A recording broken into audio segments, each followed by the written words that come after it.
যে নবী করিম সাল্লাল্লাহু আলাইহি সাল্লাম বলেছেন, এই উম্মত ততদিন কল্যাণের মধ্যে থাকবে মা আজ্জালুল ফুতুর ও আখারুস সাহুর, যতদিন তারা ইফতার তাড়াতাড়ি করবে আর সাহারি দেরিতে করবে।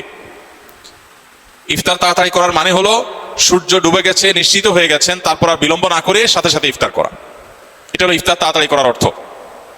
আর সাহারি দেরিতে করার অর্থ হলো সাহারি শেষ করার কিছুক্ষণ পর আজান হবে বা ফজর ওয়াক্ত হবে, একেবারে শেষ মোমেন্টে আজানের ঠিক আগের মিনিট পর্যন্ত খাচ্ছেন, এটা সুন্নাহ না।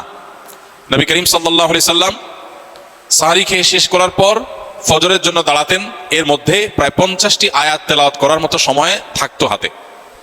এখন বেশিরভাগ মানুষ আমরা দেখা যায় সাহারি খেতে গেলে মুয়াজ্জিনের সাথে আমাদের প্রতিযোগিতা হয়, মুয়াজ্জিন মাইক নিয়ে দাঁড়ায় আজান দিবে আর আমরা খাবার মুখে নিয়ে আমরা কম্পিটিশন করি যে আমি আগে শেষ করব, মুয়াজ্জিন চেষ্টা করে মুয়াজ্জিন আগে আজান দিবে, মানে ভাবখানা এমন।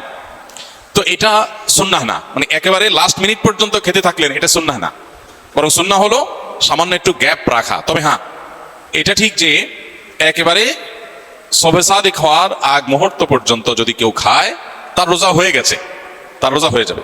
আর ইফতারের ক্ষেত্রে সূর্য ডুবে গেছে, ঘড়ি এই দিক সেদিক হতে পারে, 1 মিনিট আমার ঘড়িটা স্লো হতে পারে, এই সন্দেহের কারণে কেউ 1 মিনিট দেরি করে খেলো, তাতে সে দেরি করে ইফতার করেছে এটা বলা যাবে না, বা তাড়াতাড়ি ইফতার করার খেলাফ আমল করেছে সেটাও বলা যাবে না। তবে এটা ঠিক যে ইফতার তাড়াতাড়ি করতে হয় আর সাহারি দেরিতে করতে হয়, এবং ইহুদিরা রাফিজিরা যারা চতুর্দিকে অন্ধকার ছেয়ে যাওয়া পর্যন্ত অপেক্ষা করে, আমরা সেটা করব না।